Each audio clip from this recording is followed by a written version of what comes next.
And we are the Coalition, loud and proud, outrage-porn-free, civilly disobedient media broadcasting live on the worldwide Coalition Radio Network at coalitionradionetwork.com, facebook.com/The Coalition Radio, on the mighty Twitter at Coalition_radio, and of course the mothership at coalitionradio.us, where links to Coalition 1.0, 2.0, 3.0, and now even some 4.0 are up here as we migrated from basic basement internet radio to the state-of-the-art facility we maintain here, high in the bunker, high above the streets of Providence, Rhode Island, the naked city, the city of, well, about 300,000 stories. And as always, our spiritual leaders are here, our spirit animals, Spiro Agnew and Dick Cheney are sitting right with me.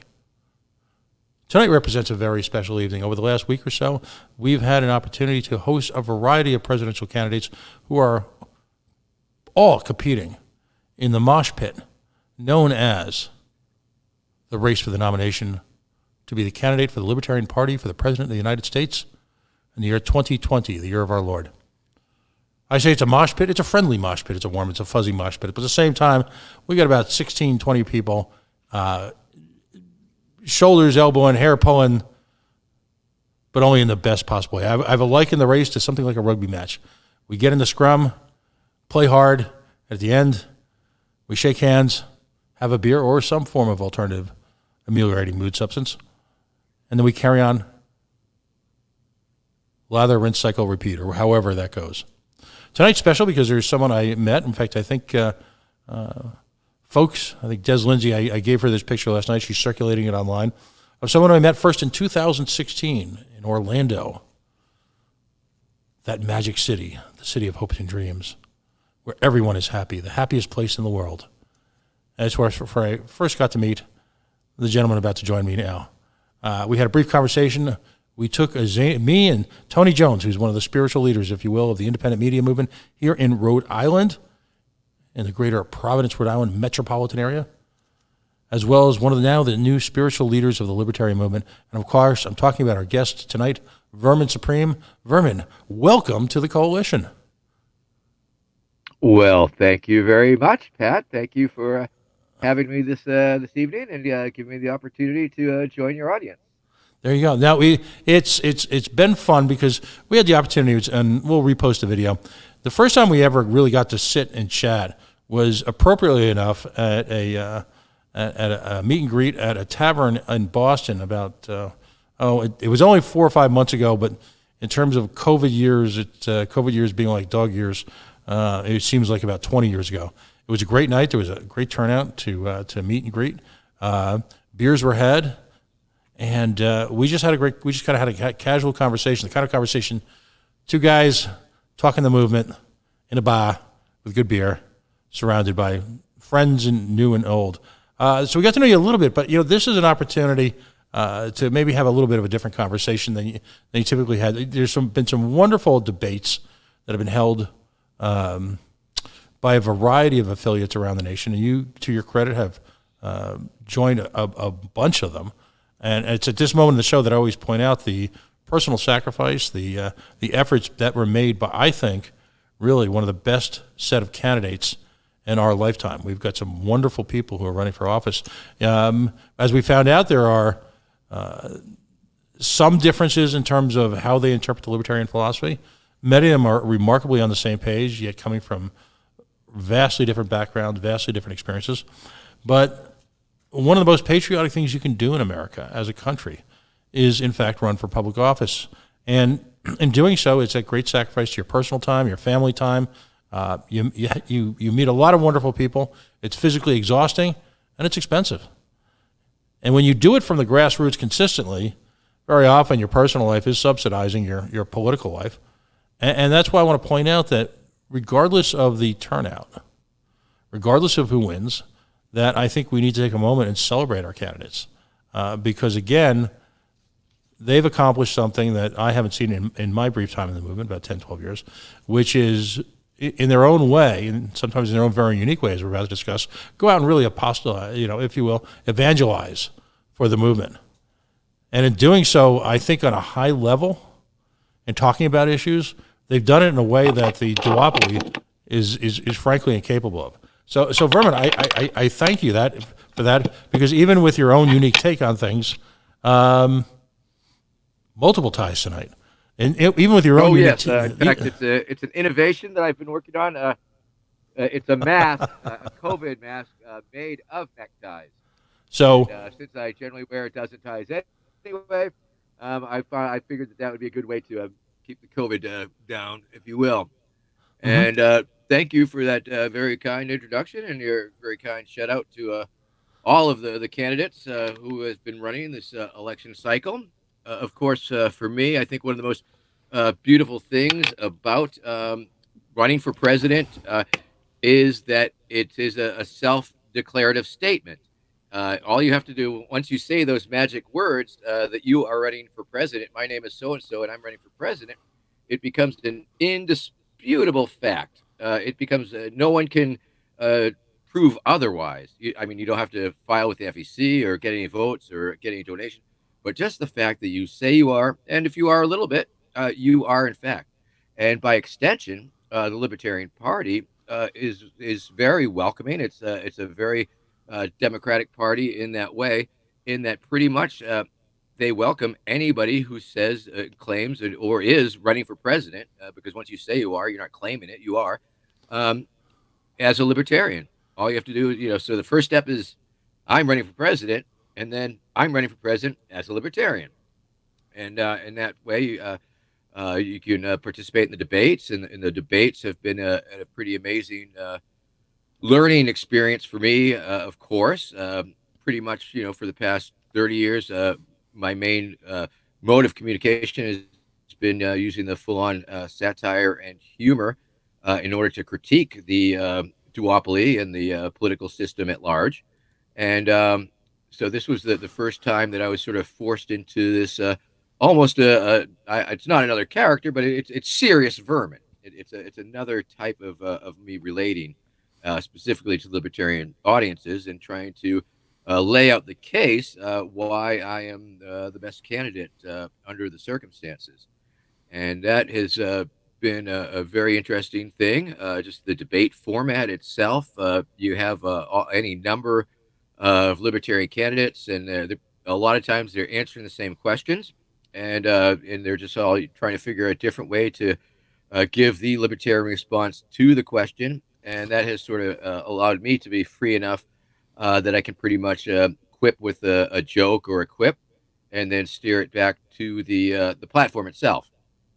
Because of course, when I decided to be a shill, if you will, a candidate for the Libertarian Party, I felt it was very important to present to the public what the party is, what its meaning is, and I believe that is indeed perfectly encapsulated in the platform itself. And so I've been doing a lot of trying to steer people to the LP platform, and seeing and just asking them to find out how much of the Venn diagram we share, where we agree, and Mhm. if you have some questions or disagreements, we can certainly discuss those and try and put it in a framework where it is acceptable or understandable.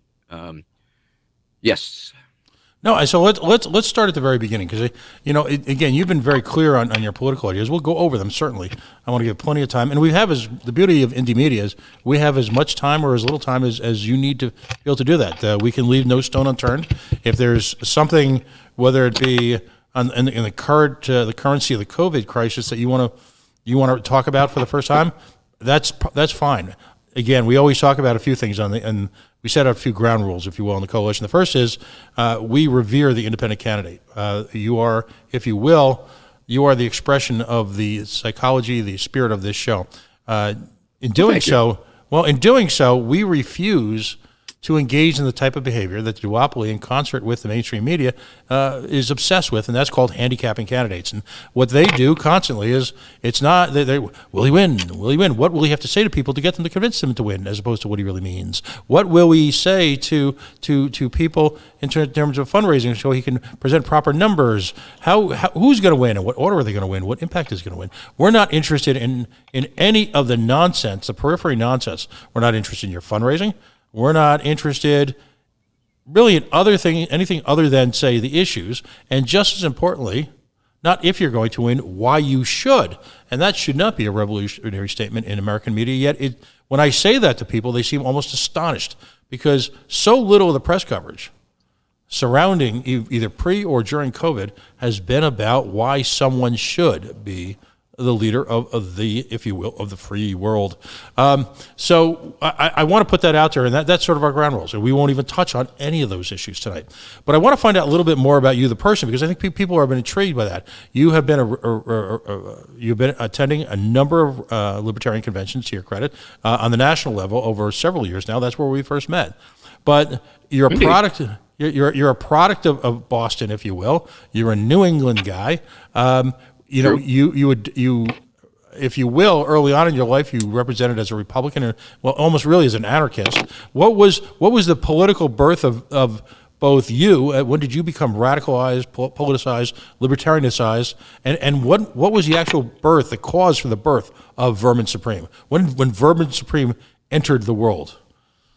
Well, they're a little bit different topics, but I can tell you because you're mentioning Massachusetts, I did attend Gloucester High School, and I'd say that was probably where I had my first sort of, I don't know if you'd call it radical, but a political act, if you will. And it was in the 70s, late 70s, and the entire Gloucester High School hockey team was suspended for use of speed. And as a result, the local newspaper decided that there was a drug problem.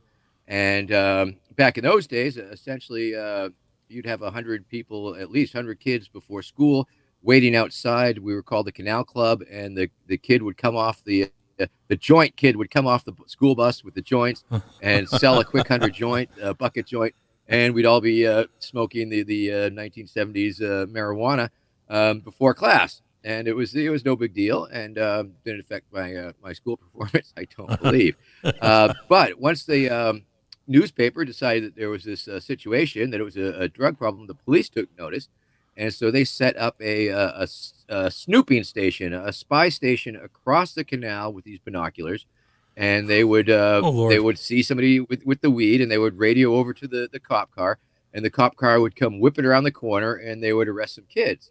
And it was several days that this happened, and yet the kids weren't really taking precautions or heed.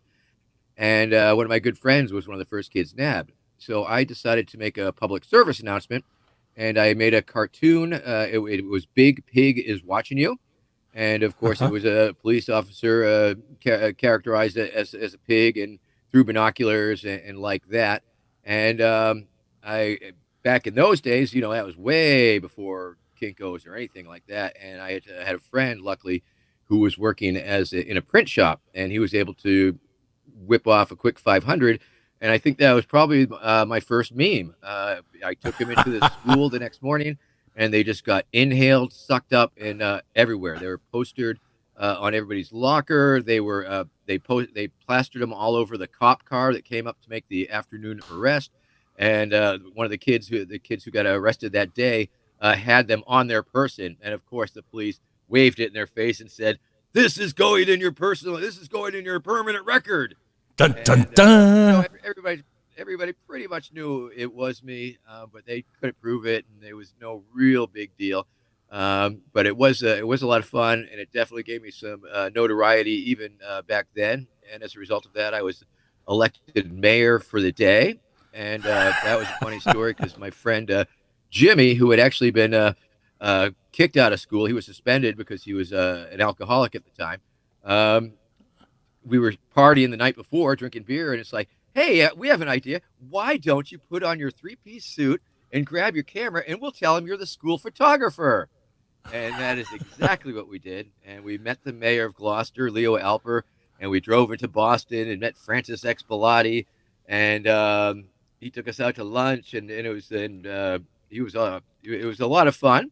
And at the end of the day, we had the reveal, and it's like, well, Jimmy's not really the school photographer, and I'm Big Pig is watching you, and it was a good time, and I guess it was a little bit of a prank. So those were my first high school political acts. Although I don't believe I wasn't politically aware or politically conscious at that time. Then in Baltimore, I lived in Baltimore for bunch of years from about 80 to 87.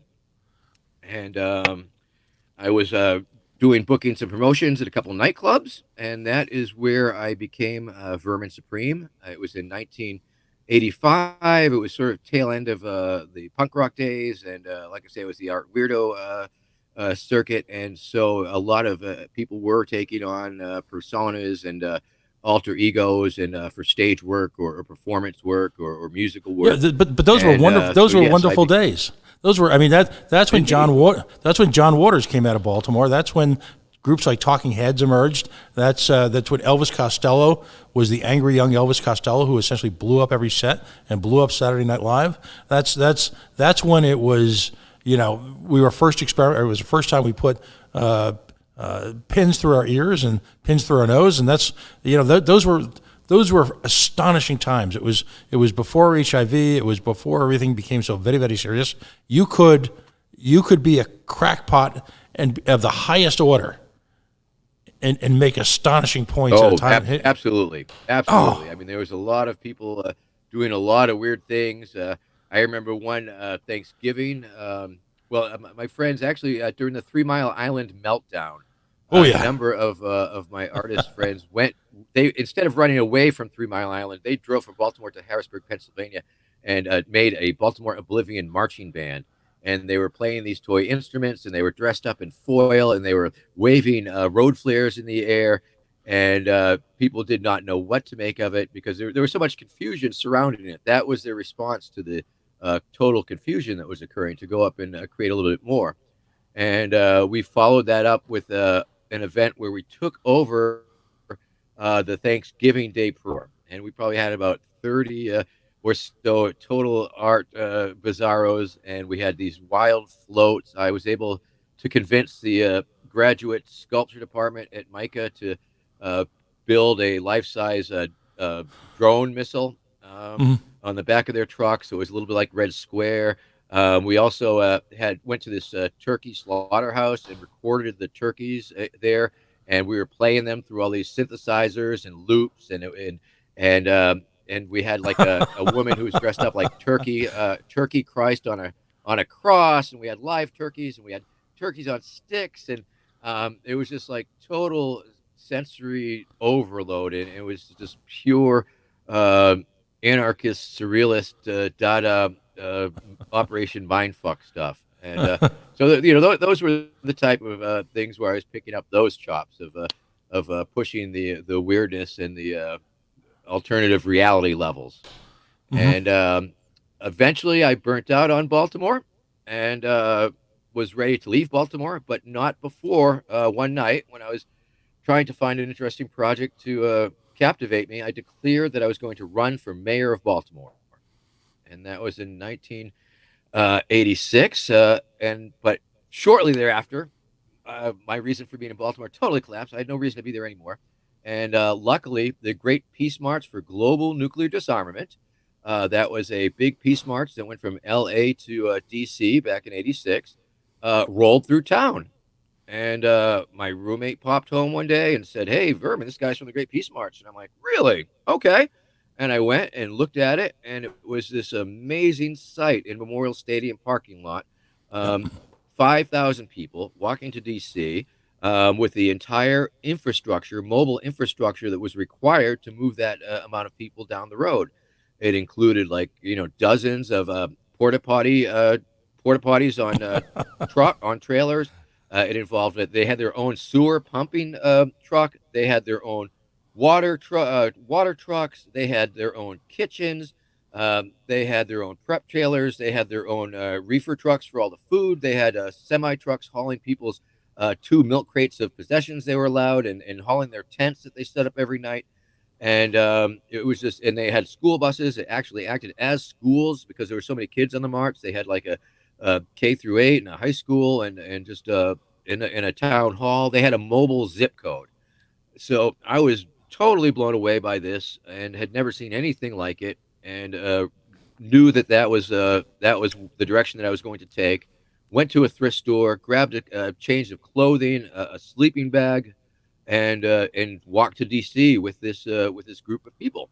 And that is where I first encountered some, anarchists, politically active anarchists, and they turned out to be wonderful people. And we spent the weekend doing political actions, they were throwing all their shoes over the White House fence that they had walked across the country with, and there was rallies and concerts and just all of these wonderful things. And I was so inspired that when I heard that they were a small group of this people was making a spin-off, um, that I wanted to be part of that. So they were called Seeds of Peace. It was a voluntary collective. They were able to purchase some of the equipment. I think they had a kitchen, a prep trailer, and that one of the porta potty trucks, and a water trailer, and a few smaller vehicles to tow them. And I began to join them on various anti-nuclear marches, anti-nuclear weapon marches, from Kings Bay, Georgia, to Florida, where there was like backcountry actions, people like invading Cape Canaveral to postpone testing and things like that. And then we spent a lot of time out at the Nevada nuclear test site. Um, and then a little time passed, and I realized, oh my goodness, I said I was going to run for mayor of Baltimore. And so I did a month-long drug study. I was a human lab rat. Uh, Hmm. Earned $1,000 for being in there in a month testing those pharmaceutical drugs for them. And then I took that money, got some computer typesetting because that's the way it was done back then, and hired and paid for some printing because it was before the widespread use of print of Kinkos and shit. And so I went back to Baltimore with the woman I had met in the meantime, who I've lived with for 30 years now, Becky, and some friends of ours from the peace marches. And we went to Baltimore, and once again, by running for mayor, it really entailed just me going and saying, "Hi, I'm Vermin Supreme. I'm running for mayor of Baltimore." But nonetheless, we put up these posters that said, Vermin Supreme is your mayor, demand a recount, and got a little bit of press and had a lot of fun on the streets. And definitely, so that was my first experience of bringing a fictitious political campaign into reality. And at that time, once again, it wasn't particularly political.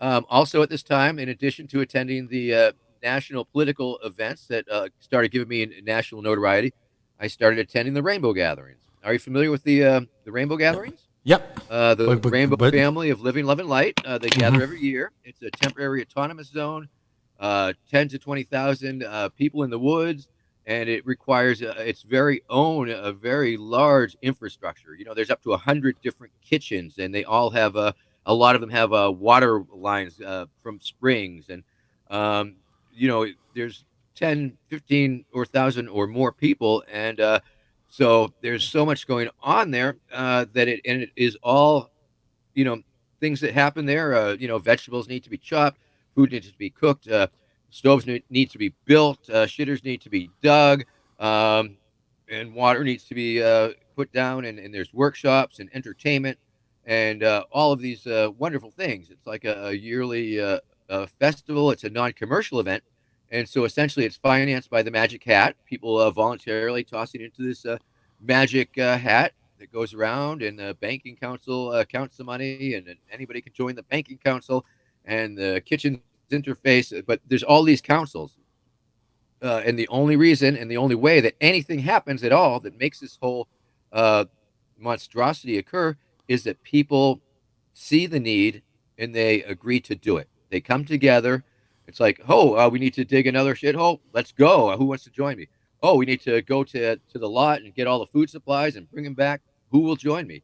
How are we going to tap this spring? Let's sit down and think about this. Oh my goodness, there's a dispute over here. Let's figure that out.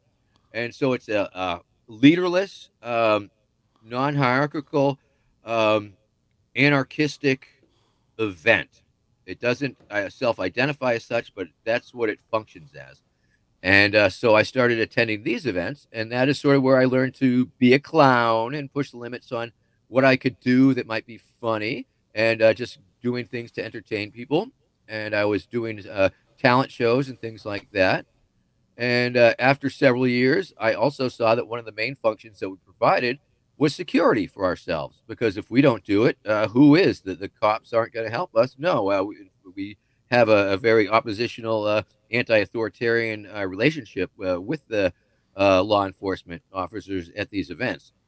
And so essentially, the security team is sort of like it's glorified camp counselors, Mm-hmm. but a lot of times it involves crisis intervention. So we're always intervening in potentially dangerous situations or dealing with something that had happened and trying to counsel with us as a people to try and figure things out between somebody who was aggrieved and uh, and the person who caused that problem. And so we were all about restorative justice and trying to figure out alternative methods of dealing with problematic behavior.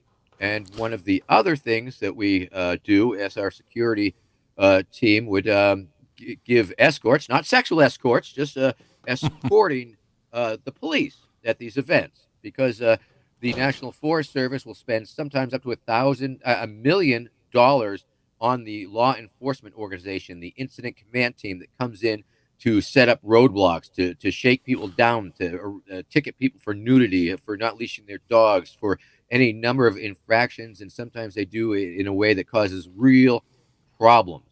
And so, by walking with these, and so I would spend 8 hours a day, 8 hour shift walking with, eight Alabama State troopers, for example, from one end of camp to the other, trying to keep them out of trouble, trying to warn the hippies that the cops are coming. We shout out six up and things of that nature. And so I was able to learn to, yeah, I was able to uh, integrate my clowning activities into this crisis intervention, to this dealing with police situation. And from there, it was just a short leap to bringing out my tactics and skill set out into a political demonstration riot world, where I discovered that if I could intervene, because you have your protesters here and your cops there, and the space in between is sort of this place where anything could happen and often does. Sometimes it'll be like a cop doing something stupid, like taking a cheap shot with a pepper spray, or maybe a protester does something stupid, runs up to a cop or something, and then all hell breaks loose. And I discovered that I could take over that space by using my bullhorn, by cracking jokes on the cops, by reading from riot control manuals to lay the groundwork from what I expected of the cops, and that type of activity. And so I was doing these things, and from the Rainbow Gathering, where that's a national event with people from all around the country, and the political actions also. This is where those were my first base, my first constituent bases, if you will, where I became a well-known figure for just being me and doing the things that I do. And I also, along the way, started bringing the imaginary satirical presidential campaign up to New Hampshire because it was close by. And the New Hampshire primary is a small state, but every last darn candidate goes there.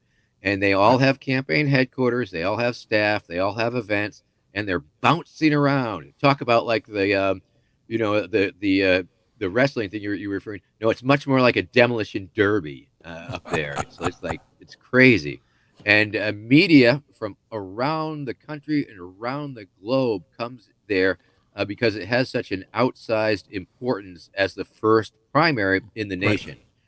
And so I went up there and started using that as a tactic to get media by interacting with the other duopoly candidates and asking them really wacky questions, which I always found elicited a much more enlightening response than any normal question could. I mean, Mm-hmm. one time I asked John McCain about the mandatory toothbrushing, and he said, "Oh yes, he supported it. Um, in fact, his campaign staff, Lynn, hides in people's bathrooms late at night to make sure they brush their teeth." So I mean, he played right into it and gave a pretty weird response. Lamar Alexander, one time, in response to a question in '96 when he was running, he said, "Well," he pulls me aside and goes, "Yes, Vermin. In fact, I do have Elvis Presley imprisoned in the underneath the governor's mansion for committing heinous acts." He told me, unquote. And so a lot of you get a lot of much more interesting answers, I think, by asking these off the wall questions. And Well, by I doing get, that, mm-hmm. oh, I'm sorry, go ahead. No, obviously, I've got a couple of questions for you, though, relative to everything you brought up. Number one, how Yes. important is it for, particularly when you're a candidate in the grassroots, or whether you're satirical or not, is to go bring the proposition, whether outrageous or deadly politically serious? How important is it that you learn quickly to bring the question to the media as opposed to waiting for the media to come to you? Oh, right off the bat, I always realized that the media, the people, especially, I mean, just the people who work in the media and for the media, had I always realized was a very important audience. And some of the earliest campaigns in '92, I would go out of my way to actually go to newspapers and knock on their door and demand an end to the media blackout. And same with stations, and almost always ignored, but a couple of times I got a good bite.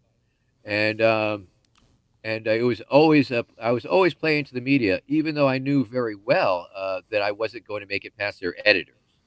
And but and it took me many years before I started trickling past the editors into the news stream, if you will. Right. But yes, absolutely, that's The, very true. Ted, seize the the day and seize the media. No, no, I'm with you 100%. We as libertarians sometimes get very resentful that we're not being paid attention to. And I don't think they understand the chemistry that has to occur between a candidate, whether it be an issue, a candidate for an elective office, and the news cycle. It's something, for some it's intuitive, others it's learned, but it's critical that you understand. Now, a couple of other concepts about this period, because as someone who worked in New York City during the heyday of the ACT UP movement, as someone who was saw very quickly up front in here in New England the Occupy movement, political theater has always been very near and dear to my heart. To me, political theater is a grotesquely misunderstood and grotesquely underrated avenue to achieve political gain and therefore engage in society, behavioral change in society.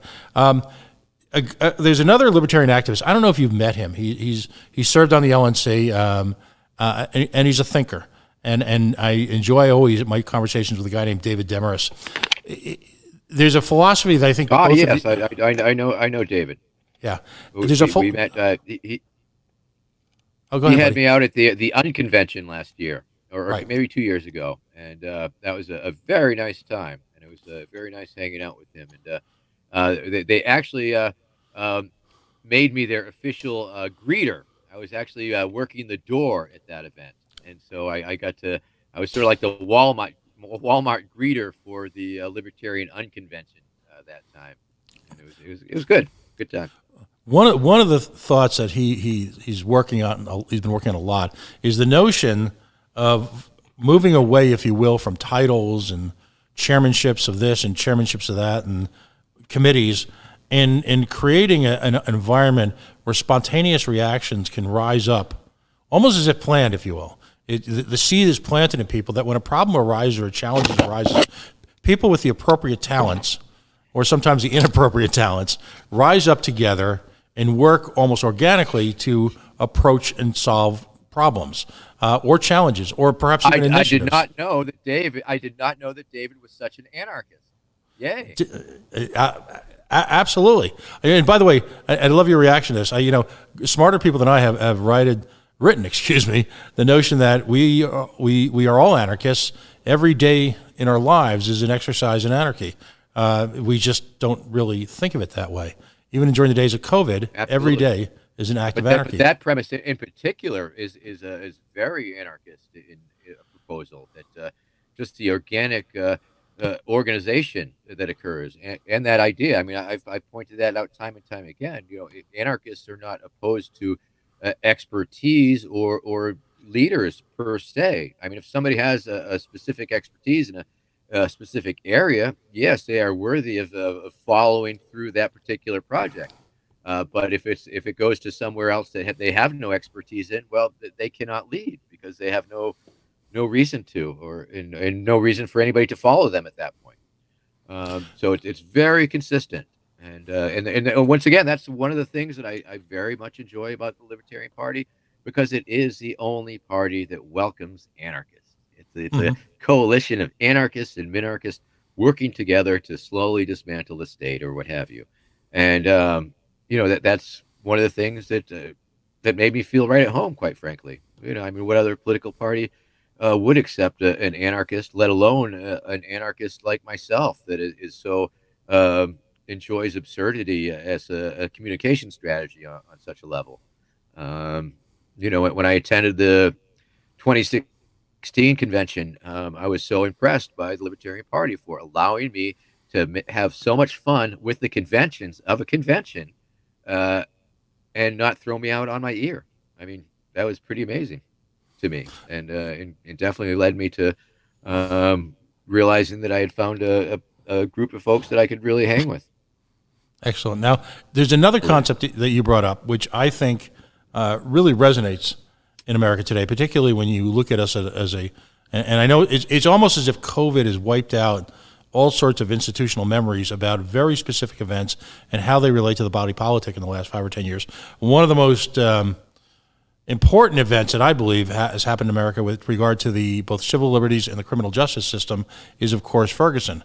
And as an outgrowth of that, of course, Staten Island. A half a dozen cities have blown up because of the police state and the war on drugs and actions that, because of the persistent presence of an authoritative militarized police, has generated these cathartic events. In the wake of Ferguson, restorative justice has become a very important concept. Talk about your early, because you're talking about years before it's become the subject of sociology books and chat rooms. What's your concept of restorative justice, and where does that play in a post-state world? Excuse me, little too much vaping there.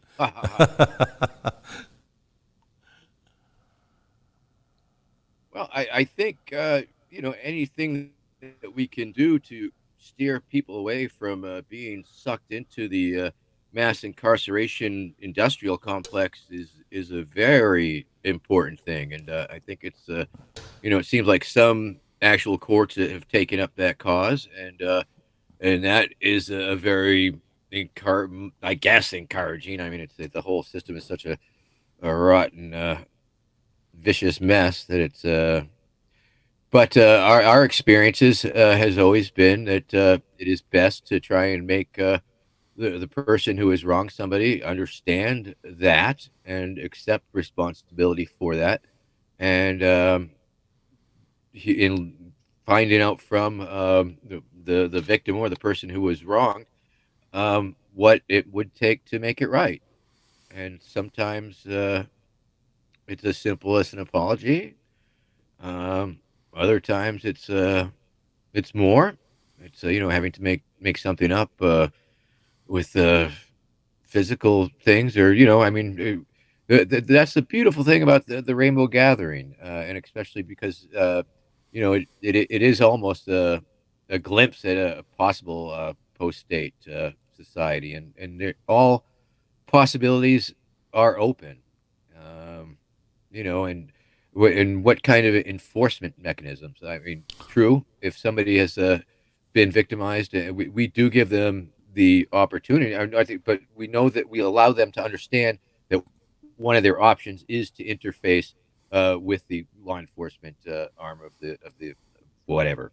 So that's an option we give them. We don't deny them that opportunity or option, but we definitely encourage, ideally that we can work something out in the council process, Hmm. where we have a lot of different viewpoints and a lot of people uh, who have different perspectives, and we try and communicate why such behavior is unacceptable and wrong, and try and make that person understand that. Um, and sometimes people are escorted off the land as a result. Sometimes they are given a 24/7 shadow, somebody who's with them, just to make sure that they don't do that again or whatever. Um, there have been things like a shame parade, a couple of years back at this one kitchen. This gentleman who had a history of behavior that was a little beyond acceptable. Um, did one more thing, and that was that. And there was 3 days of councils, 3 days of councils with 50, 70 or more people trying to synthesize how to respond to this situation that we found ourselves in, whereby this individual did not want to take part in the council process. And so, a lot of the olders, people who had been through a lot of things, gave our 2 cents and told them how we had dealt with similar situations. And then we sort of let the kids have it. It's like, tell you what, you all figure it out. You find a non-violent resolution to this situation. And they did. And that turned out to be a parade of shame.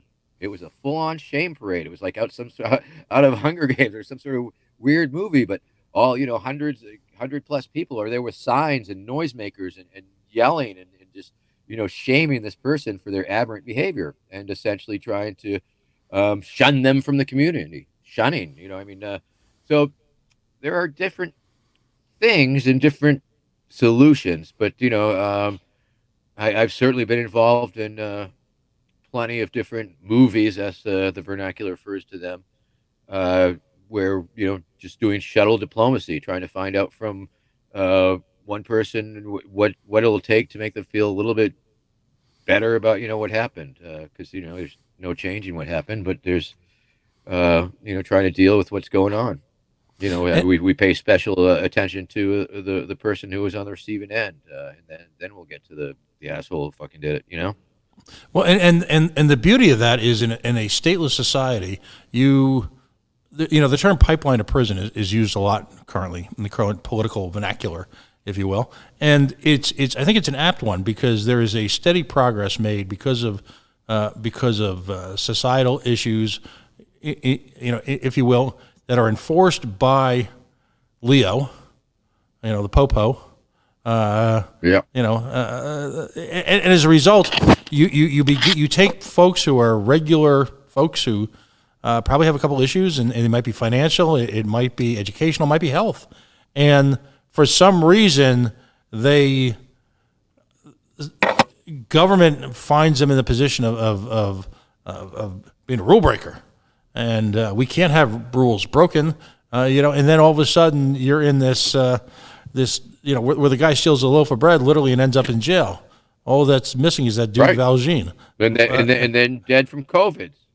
Right. And it's literally happening just about 2 or 3 miles from where I'm sitting right now. There's a group of well-meaning citizens who are engaged in active political theater against a for-profit for-profit prison that was dropped, like, as I call it, an economic bomb in the middle of a tiny little city called Central Falls, Rhode Island. It's like so many cases, I call it governmental economic racism because this community was encouraged to accept this for all these fallacious claims about how much money it would be to the community and what it would provide employment and all the usual crap. And as a result, you've got the first outbreak. The situations inside the prison are terrible. You had the first announced case of COVID in the prison, and of course, there's nowhere to run, nowhere to hide in these places. I mean, everything is communal. That's not going to change, and it becomes a sense of petri dish. And most of the folks in that prison it's a holding cell, I believe, and most of the clients there are federal detainees. Some of them are there for immigration issues. So we've taken arbitrarily built borders enforced by a state mechanism, which is now turned into criminality, which is now turned into effectively a life sentence or maybe even a death sentence. And yes, I think you and I have a problem with that, and that needs to stop. And it's an outrage. It's definitely my top personal issues, the things that stick in my craw the most, are the mass incarceration, the police state, the surveillance, the ridiculous laws, the enforcement, the militarization of police, and the criminalization of behavior that it has no victims to complain about it. It's so interweaved at this point. It's like the one leads into the other. It can't exist with it. It's such a horrible Gordian's knot of fucking terribleness. Right, and so I alluding to Les Mis. We've got this we look at this movie, Les Miserables, or whatever the play is. Haven't seen it, haven't been. Caught about 5 minutes of it. Watch the guy who has the talents come out of his hands try and sing. That was it for me, babe. But ultimately, Wait a minute, is that Wolverine? yeah, with Wolverine. Yeah, Wolverine is in freaking Les Mis. That there's Okay, I can't accept that. There's a cultural divide there. I'm sorry, I can't overcome. Wolverine should not be doing show tunes. Sorry. just shouldn't. but I digress. So we call it here the pipeline to prison because effectively it becomes a direct shuttle, if you will. Someone incurs the wrath of Khan, if you will, for a civil infraction, and their inability to pay the fines or associated with the civil infraction ends up leading them to being, if you will, shunned from society because they can't get a driver's license, or all of a sudden they can't re-register their car, and then all of a sudden they're guilty of some sort of criminal complaint, and it in the old Saturday Night Live skit, it all leads to beer, except it doesn't. It dramatically alters their lives. People are ripped from their families and placed into these hellholes. And now the added element is we ended the death penalty in most places in this country, except now we've got the reinstitution through the, if you will, criminalization of COVID. Yikes. Yeah. Folks, of course, if I was president, I would make COVID against the law. And if you were in possession of COVID, you would be in violation of that. Absolutely. Folks, if you're just joining us, we are the Coalition, loud and proud, outrage, porn-free, civilly disobedient media. We're here in the bunker. Again, we've got a unique, talk about confluence. We've got Vermin Supreme, who's joining, if you will. You can't see them behind me, are the spirits, if you will, Spiro Agnew. Spiro Agnew, a proud Marylander, a proud Baltimorean, is one of our heroes, as well as Dick Cheney. We find them to be our two favorite vice presidents of all time. By the way, folks, if you've got a vice president that you love and admire and look to as your savior, we want to know. But Vermin's joined us, and maybe the conversation is a little offbeat, but what I try to have is I'm trying to understand people, where they come from, what their thoughts are, how they got to that point. Now, the type of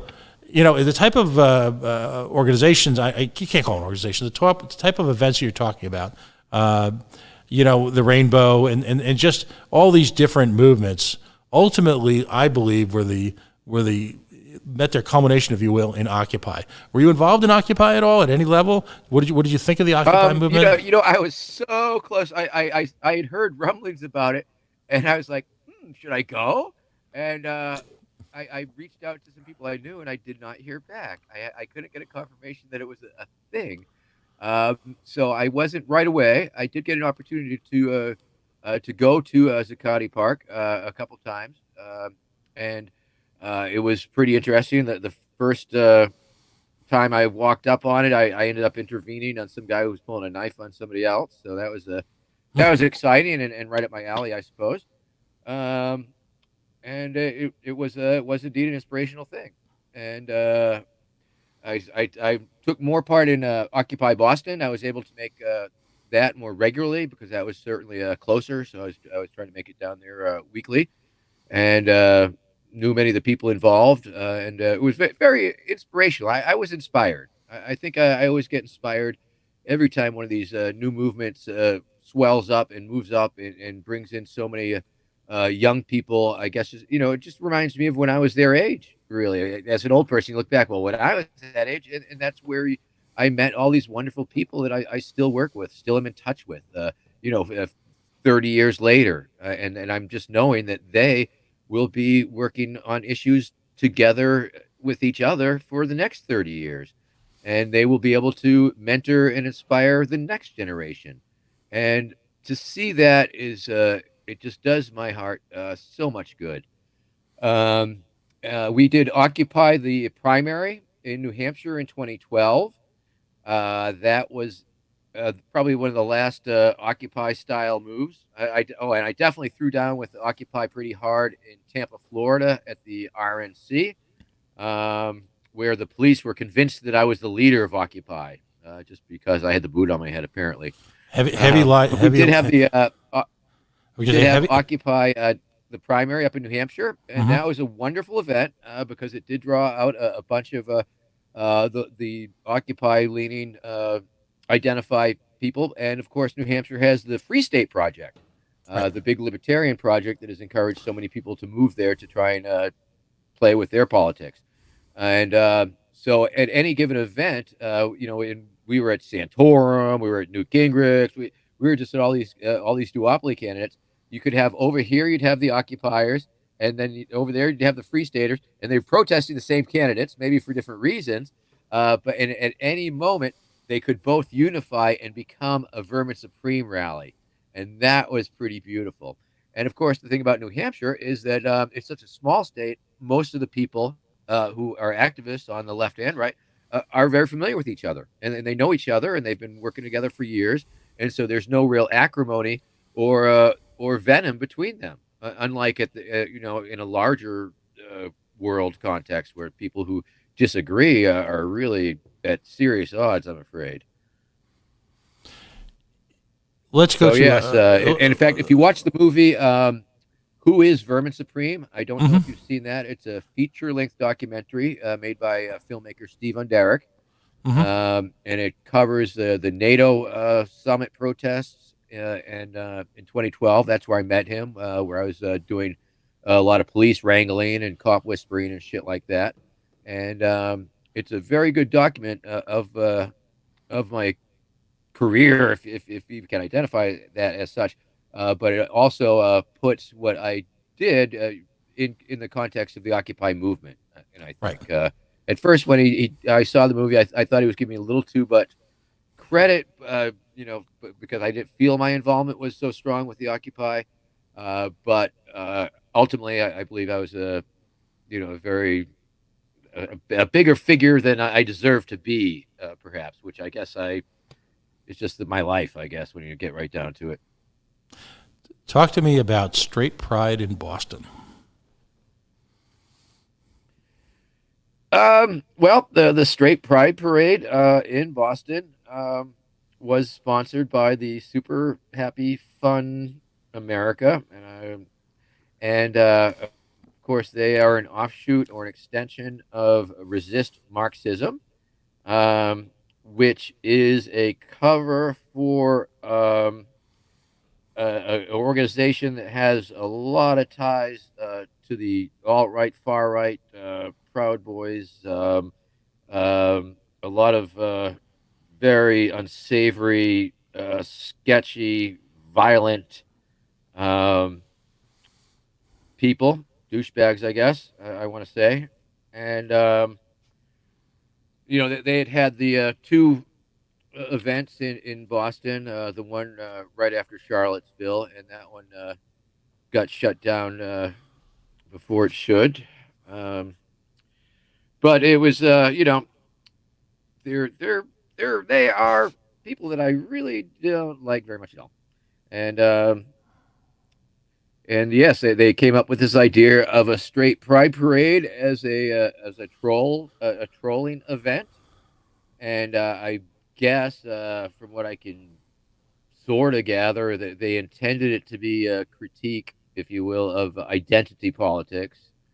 But obviously, the it was generally perceived as fully punching down at the LGBTQ and on and on, or yes, and Right. communities, and so there was obviously a lot of people were against that, and I went down to protest that event. I ended up actually attempting to rebrand it as douchebag pride, and through my bullhorn, I was repeatedly uh, welcoming people to the douchebag pride parade. I'm a douchebag, you're a douchebag, yay, douchebag pride, yay! And it was a little odd, also. And of course they had Milo Yiannopoulos Yeah. as their grand marshal, and I started taunting him. I was pretending him that I was a bill collector, and he was like, "Hey, Milo, I'm with your bill collection agency. You owe us a lot of money. We really want to talk to you," and things of that amusing nature. And and then I guess the Boston police were very annoying, extremely annoying. They pulled this stunt that I was not familiar with in my many years of working in crowd situations. They pulled up with about 30, 40 police motorcycles side by side, and they all cranked up this ear splitting their sirens. And it Mm. was a sonic, they were using it as a sonic weapon against the people who were trying to protest the Straight Pride event. And that was extremely annoying. I mean, they were so loud. I had my bullhorn on full blast, and I was like inches away from the cops in their ear, telling to shut, turn that shit off. And I don't think they could hear me. It was right up there with an LRAD. I can only imagine the decibel levels that they were using at that time. Um, Yeah, and what so was the the point of that? You were there. A number of us in the libertarian movement contemplated going to protest, but we realized that, and I don't know, this could be just being weak, but what your fear is, you're going to conflate the libertarian movement with that people are going to, particularly in the lazy media, are going to then make a connection as if we're supporting, because they simply won't decide just to do that. I was not there, despite living probably 30 or 40 miles away. Why did there were a number of libertarians there for sure. People that I knew who were protesting the event. Yes.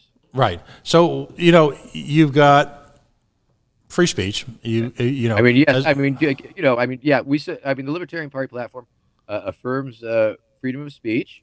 It mhm, does. It doesn't believe the government should, uh, make up laws against speech. mhm, But it certainly does not preclude counter speech and right. protest speech. And it's always been a speech versus counter speech issue for me, I guess. And so, yeah, I Well, mean, yes, they have that right to do that kind of troll to cost the city that all that money for security, and just because we find it tasteless and terrible. And of course, one of the awkward things for me, quite frankly, is my fan base, because it spans the political spectrum. um, I had fans on the other side of the parade, in the parade, participants in the parade who were uh, friendly or liked me, and they were like, "Hey, Vermin," and I'm like, "Oh, Jesus, please, why?" Um, so right. that's always Well, I mean, think awkward. you and I are old enough to remember Illinois, the Chicago Skokie, with the American Nazis. I mean, it's been well affirmed that minus physical threats, tasteless, disgusting free speech is in fact free speech. You are allowed to, in fact, as libertarians, we often encourage people to engage in free speech just so we know who they are, as opposed to physically or through the use of legal channels prohibiting contact between people or prohibiting people from expressing themselves. I find it's just better to know exactly what I'm dealing with. So allow someone to talk and allow Sure, someone to express that. But I as but someone then who I wasn't there. I'm just, why was there such an effort by the police to shut down counter protesters? Or that's my perception. I could be wrong there, but let me know. there it well, I will say that the police definitely went after the protesters more so than the people they were protecting. They were protecting the other side, the super happy fun nasties, and I don't know. That's just the way they generally. I don't know why they were so ornery, quite frankly. I mean, they came through. Um, and then they just started trying to clear out the street. And of course, a very basic crowd control tenet, which I always try and encourage them to follow, is let the crowd disperse on its own accord. There's no better way and sensible way to allow a crowd to disperse than to let it disperse or let it be a march or whatever. They were. It was taking over a road, but ultimately, my perspective, and they were allowed to be there. And I guess the permit expired or whatever. The agreement was this cops thought they had. Um, Ultimately, number one, it's a public space. It's a public street. I believe it's included in public assembly. And number two, and it's a point that I've always brought to the police in these situations, just treat it like any other situation that causes a temporary blockage of a street. It could be a car accident. It could be a construction project. It could be any number of things. And all it takes is a little bit of a detour. And so I have a real problem with it when people just freak out and trot out those chestnuts. Well, what about an ambulance or whatever? And like that, it's like, yes, there's such a thing as rerouting traffic around a street that is being temporarily used for either free expression or a construction project or a car accident. Any of those things. It's okay. It's a block party, for example. You detour around it. I just don't get that part. There's so much. People get so freaking crazy about that one.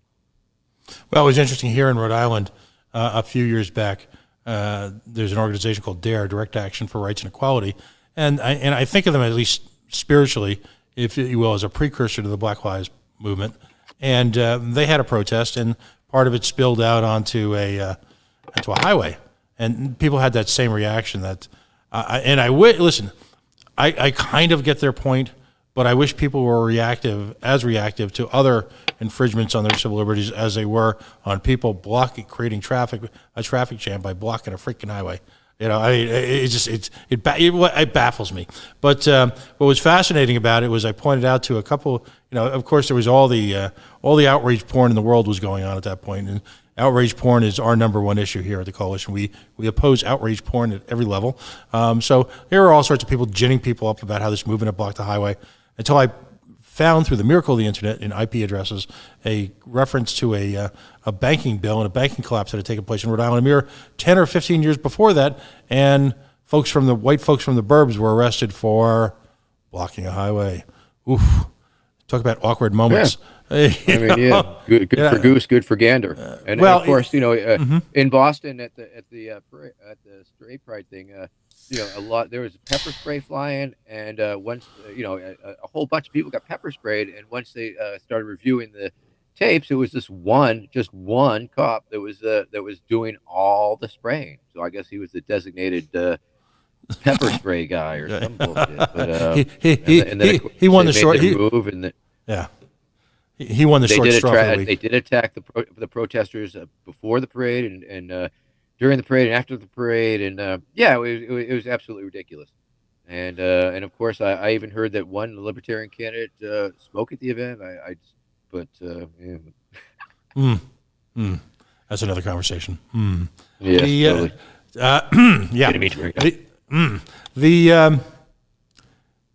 This is a political interview per se, so we have to do the right thing. We have to speak to the issues. What of the issues, you guys completed, or actually didn't complete, unfortunately, because of what's happened with COVID, a pretty rigorous debate schedule. Absolutely. And again, these were in-person, multi-hour events, partially because that's what libertarians obsess over, are issues, and partially because so many people were running, and to the eternal credit of so many state affiliates that opened up their doors to literally in some cases, just about every libertarian candidate who was willing to incur the expense and the time to come there. And I give them the ultimate credit. Out of all the issues that you've seen discussed on the serious side of issues, what single issue, if there is one, resonates with you personally as a candidate the most? What did you take away from this? Well, I think it goes back to my earlier comments that it's definitely the mass incarceration and police state situation in our country. And it's just extremely problematic for me as a person who wants to be free and exist free from such fuckery, to know that so many people are in prison for profit and for nonprofit or for whatever, and the racial disproportionality of it is insane. And just the fact that we can do that as a society, and a society turn a blind eye towards it, and you just don't hear such an outcry. And even though so many people are directly affected by it, because there's so many people in prison, and it's just frightens me to no end. Yeah, the Rhode Island chapter of the American Civil Liberties Union, which we're blessed here in the smallest state in America to have one of the most aggressive ACLUs in the country, released a statement that something effective, and I'm going to be posting this on the coalition website tonight, something effective, it's like a 3-to-1 ratio of African Americans who are arrested or not arrested because we've gone to a decrim thing here, but are the subject of ticketing, if you will, by Leo for this. And again, we all know that really the only thing difference, and I know I'm trivializing something serious here, but bear with me. The only difference between the rich kids and the poor kids is the rich kids do better drugs and crash more expensive cars. So despite, and this is why I believe incrementalism is the devil, despite all the efforts made to decriminalize behavior, which still means you're part of the government pipeline of prison, ultimately at some level, if you fall afoul of all the things that they've decriminalized, despite all that shit and all that nonsense, we are still engaging in the same type of stupidity as we did pre-Ferguson, pre-Staten Island. For folks not familiar with Staten Island, understand a guy got essentially murdered for selling Lucy's, which are individual cigarettes, on a street corner in New York City in the year 2000. What was it, 18, 19? Breathtaking. So Edward Garner. Yes. That type of crap still exists. It's why, and I'm going to ask you for your reaction to this. It's my belief that unless we go full-born, and unless we advocate for a radically libertarian society, as close to anarchy as we can get, that ultimately these, despite superficial legal changes, like quote unquote, they use the word decriminalization, that ultimately the government cancer will regrow and find new ways to essentially use our behavior, use normal individual behavior to institutionalize us. Is that true? Sadly, of course it is. It seems like that is just a natural trajectory of government and its desire to control the citizenry. And obviously I think that's accelerating by leaps and bounds in the willingness of people to defer to an autocratic executive, for example. I mean, for an executive that makes claims of being the final authority on all things, and these are super crazy times. And I think it's always been, for me, it's always been, oh my goodness, is it going to be environmental collapse that gets us first, or is it going to be this government clampdown, or the government clampdown getting ready for the environmental collapse, and then we get hit with this total curveball, which is really fits into all the planning. Even though they were totally unprepared for the event to deal with it effectively, they were more than prepared to enforce things, because that's right. What they are equipped to do. They weren't equipped to deal with a public health emergency, but they were certainly prepared to jack you up and harass you if you're out in public or whatever.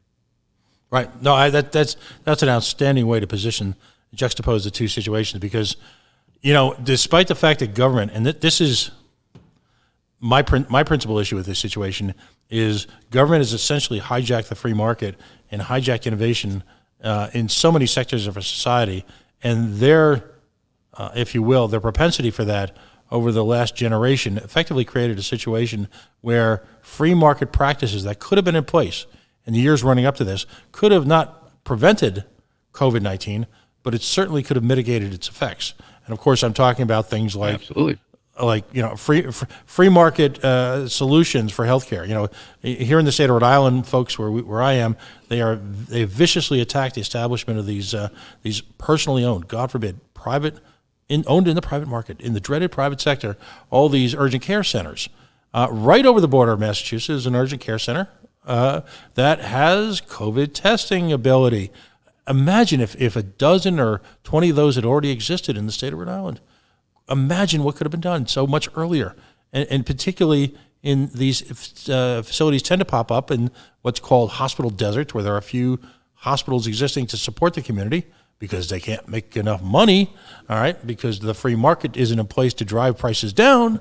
So you have this cumulative effect. In the state of Rhode Island, the principal barrier to quote-unquote renormalizing, if you will, I don't even know if that's a word, is in fact that there are still active hotspots occurring in economically challenged, economically marginalized communities who were unable to react as quickly as possible because, A, the government failed in their hostile takeover of American medical system, and they didn't allow anyone else in either. So, boy, we sure showed them we're not going to deliver healthcare efficiently as a government, but we're sure not going to let anybody else do it. Whew. Brutal crap. Brutal. Super fumble. And it's obviously we're in a position where it's like, oh yeah, it looks well. I think the stock market's coming back, but on the other hand, the unemployment rate is the worst in the Great Depression. I mean, there seems to be this disconnect, and I think a lot of people are, the stock market, and there was this disconnect that actually meant something. I mean, that's right. just a place where people gamble on the future of companies. I'm going to give me these shares because I bet they'll do better in the future. Based on what happened in the past, but has no bearing on the present or certainly a lot of people's bottom line and how, paying the rent. Just because the Wall Street is doing great does not mean that people are going to be able to pay their rent. Your principal opponent in the general election, as we call him here, Orange Cheeto.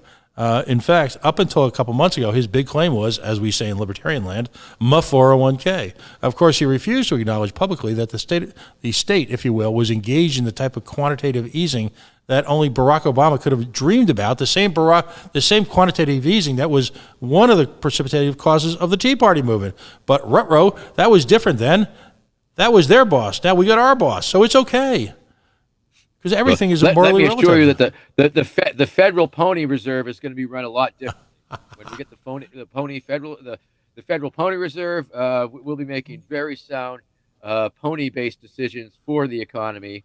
I think the important thing to understand, of course, is that once we have universal pony ownership, right, we will have equity in the ponies that we own, and then we will be able to borrow against that class of pony-based debt, which we will be able to bring in the smartest and the brightest from all the Ivy League schools who will be able to create impossible to understand, impenetrable, and incomprehensible financial pony-based instruments, which will create a giant pony debt bubble in the economy. And of course, when we have a bubble in the economy, it's a great thing because Wall Street's doing great, all cylinders are firing, everybody's making money. And unfortunately, a lot of bubbles burst. But this one is going to be reinforced and steel belted and last forever. Thank you. I'm Vermin Supreme. My only question is, if I'm a libertarian, does that mean I only get a miniature pony as opposed to the full-size ponies? If you're lucky, because in pony world, the smaller the pony is, it's actually considerably worth more. Oh, okay. Many people ask me, Vermin, are we going to be actually using ponies, this literal currency? And I say, no, of course not. That would be ridiculous until we can get the scientists to make them very, very small. And that's part of my COVID battle. Our plan is to be able to create raise a whole bunch of microscopic ponies, much like Incredible Journey, get the shrink ray going, and I'll have the cavalry of microscopic ponies battling COVID. Literally, it'll be very exciting. And speaking of COVID, of course, I had mentioned making it against the law, but I'm also going to go back in time and kill baby COVID. That's one plan. And the other one is to build an antimicrobial wall around the country. Damn. Antimicrobial and antiviral. And I believe I will build a moat and fill it with Purell. And that should keep the country safe from COVID. Thank you. Excellent.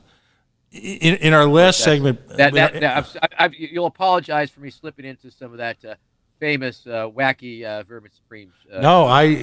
Listen. We want the whole package here, but if you could, in sort of the last segment, we're going to give you ample opportunity to engage in what we call here as shameless self-promotion. But ultimately, can you talk to people? And this is one of the brass tacks issues, if you will. Explain to folks the incredible power of satire and the hold it has on the American imagination, as well as being a direct commentary on the actual electoral process itself. Wow, that's a really tall order.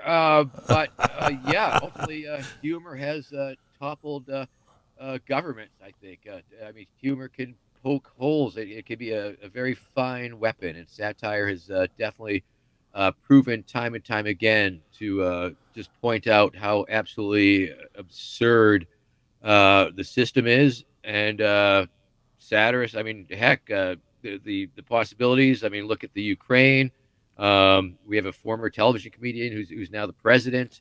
Um, so I have found at least that in my own experience that this humor and the satire has gotten to points and said things that if I had said in a different way, simply would have been ignored or not heard or countered somehow. I mean, satire has been used throughout history to make serious critiques. From um Jonathan Swift to Gulliver in Gulliver's Travels and in his modest proposal. Oh my goodness, the modest proposal was truly one of the most outrageous, outlandish pranks ever, convincing people that eating babies, having the Irish eat their baby would be a reasonable solution to their famine, and all the way up to the Yippies, who uh, understood the idea of being able to manipulate the media and manipulate reality, and by making extremely outlandish claims. They claimed that they were going to pour LSD into the water supply in Chicago in '68 during the convention. A physical impossibility. It would not have worked, but they still had all these guards. National Guard guarding the darn place. They took over Disney World just by having a Yippie Day, and too many hippies were there, and they just locked it down and brought in the National Guard to protect the Magic Kingdom. And I have just always been impressed with the ability and the transformative powers of humor to reach deeper truths and reach people who would not listen to such a thing otherwise. Um, If you're familiar at all with the ACT UP movement in New York and across the country, but it was primarily strong on the coast, the ACT UP movement was conceived by the gay rights community during the period, if you will, and the ramp up to the recognition that HIV was in fact an international epidemic. Um, ACT UP used extreme political humor, rather extreme at times, and managed to single-handedly change the course, if you will, of the worldwide health industry. Before that, research was primarily dedicated towards heart disease and to a variety of ailments, cancer, and managed to, not within a generation, within a couple of years, literally change the course of medical history so that the focus was on the cure for HIV. And as a result, the things like the drug cocktail were invented, researched, designed, whatever, primarily, I believe, to my death, because of the outrageous political humor generated by ACT UP. Political humor and satire can change the world. To me, Indeed, and that is part and parcel of what I hope to bring to the Libertarian Party. That is what I am putting on the table.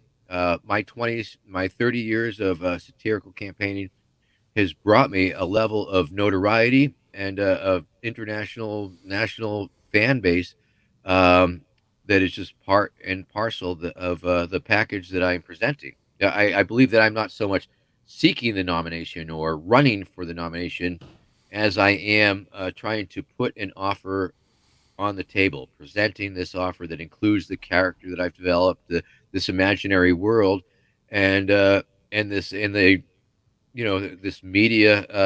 The media knows me, the people know me, and I have this wonderful reservoir of political capital and goodwill um, that I believe could certainly bring in a whole lot of new faces to our party and a whole lot of new blood and new ideas, and yeah. So And to your and I think humor can do that. and to your credit, you've already done that.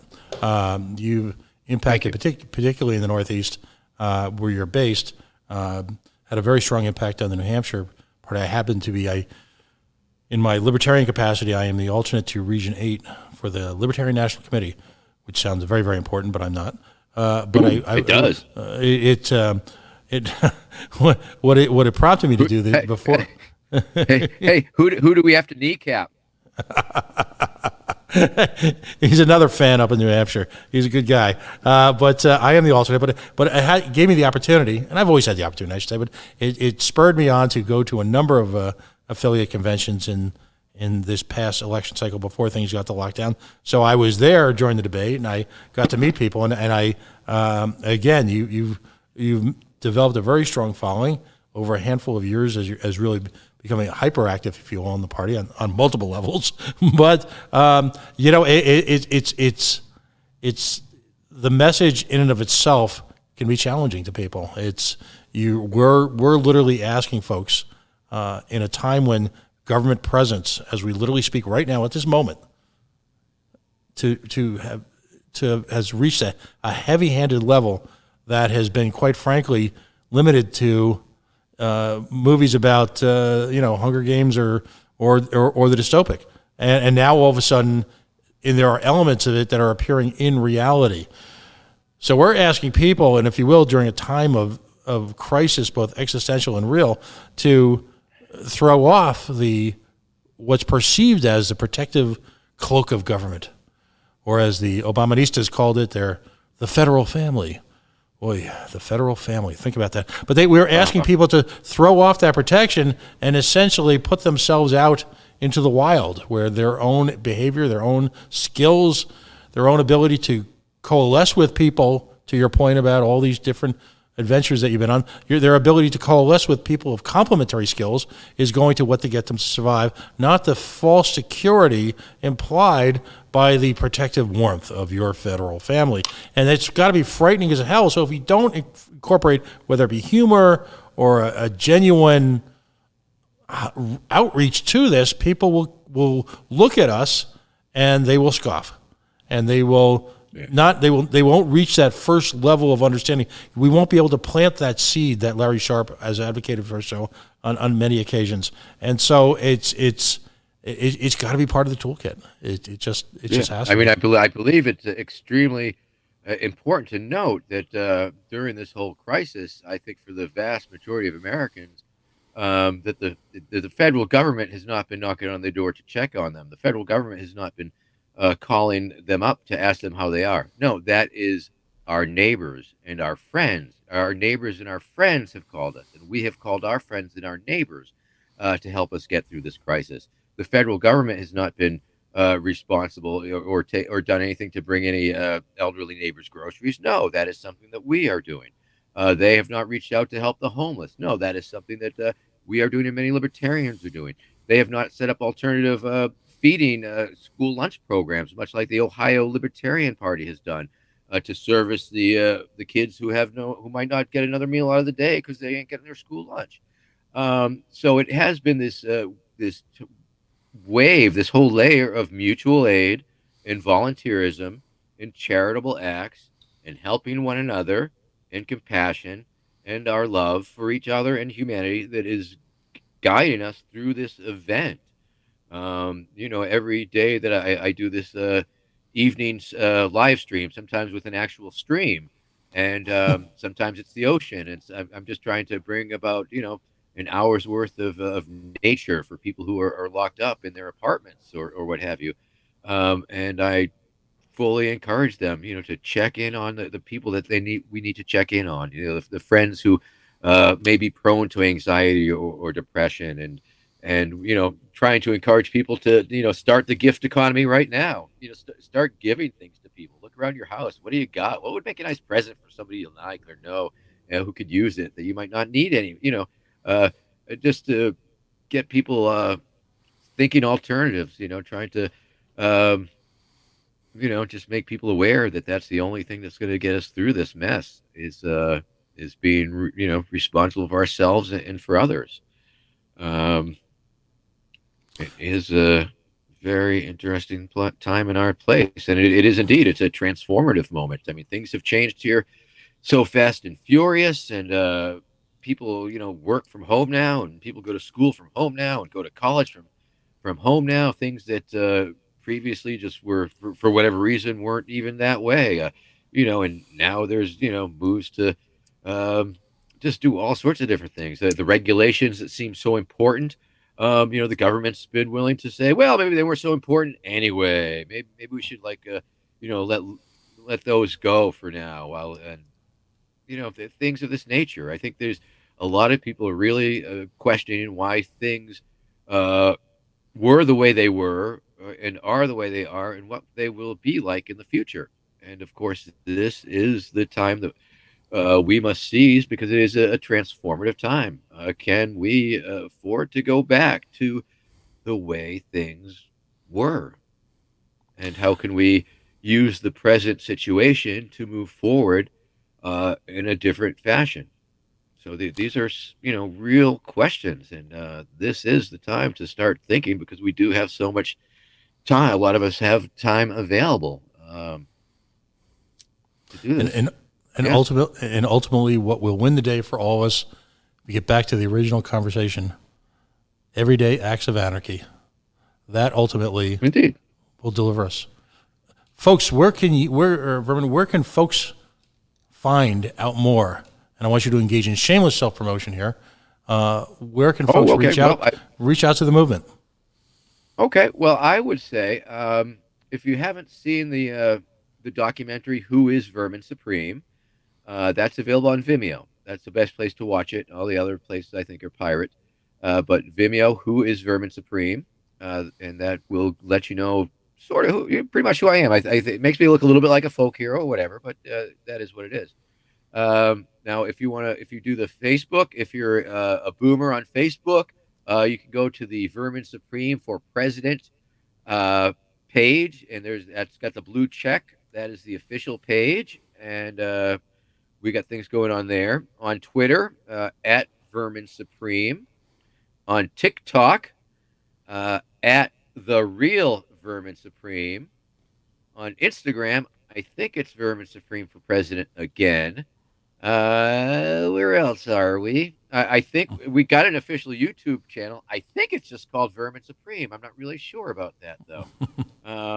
There's a I got a pretty big social media presence, and it's certainly bigger than I can even keep up with. So it's good to have some members on my team. Excellent. Well, listen, I want to thank you for joining us tonight. It's been wonderful. I really enjoyed the conversation. VerminSupreme2020.com. VerminSupreme2020.com. Don't forget that one. VerminSupreme2020.com. And if you want to read my book, iPony, Blueprint for a New America, check that out. Go to iPonythebook.com. It's a great book. I tell you more about it. And VerminSupreme2020.com. Check out this merch. My other car is a pony, it says. Right? Am I right, people? That's outstanding. That? Everything. Well, again. Well, thank you so much. I'm sorry, I didn't mean. I just remembered the 2020. No, it's all good. This is a stream of consciousness kind of show. That's why I think you and I have a good chemistry on this. We start with something, and God only knows where we'll end up.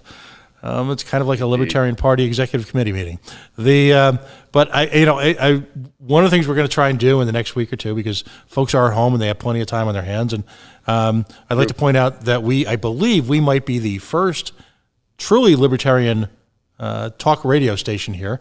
It's all done digitally, but we do have a talk radio component. So one of the things we're working on, we're just we've been open for all of about 2 or 3 weeks.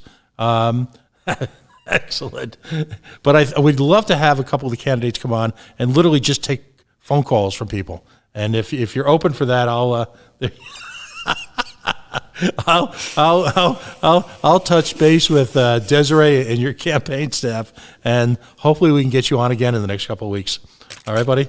Absolutely. Yeah, yeah. We're sailing towards the convention. I think we're 6 weeks out, something like that. Something. Like God only that. knows for real. I mean, at this Oh my point, goodness! And will there even be a convention? We don't even know. Will the LNC be the final arbitrator? Will Justin Amash enter the race? Will Jim Gray make it all the way? Oh my goodness, what's gonna happen? The excitement never stops here.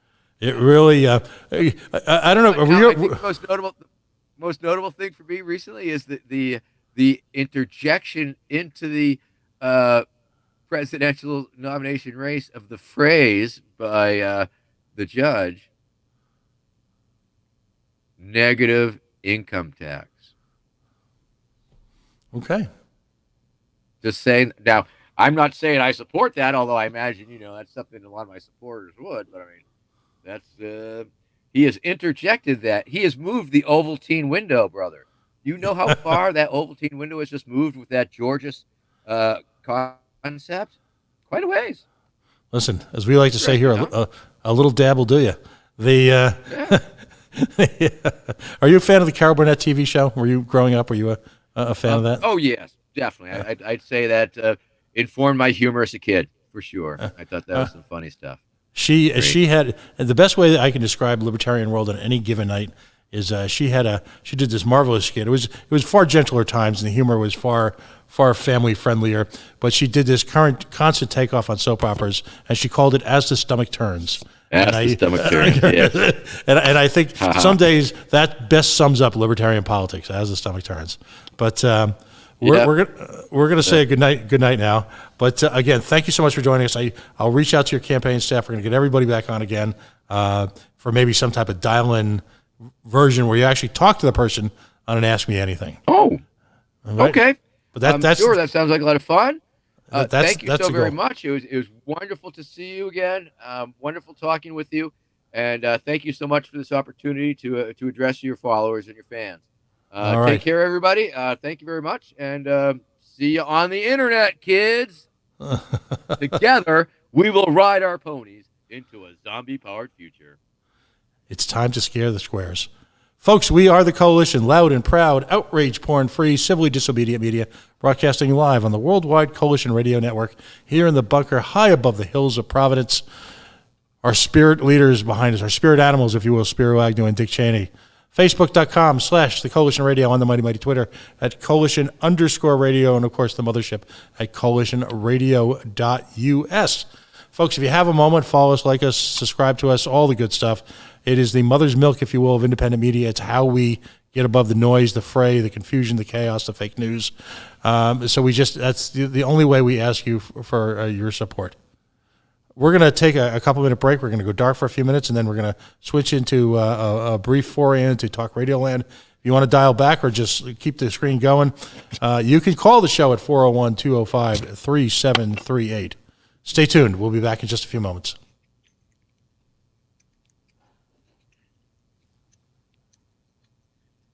Thank you, Pat. Again. All right. Stay safe, as they say.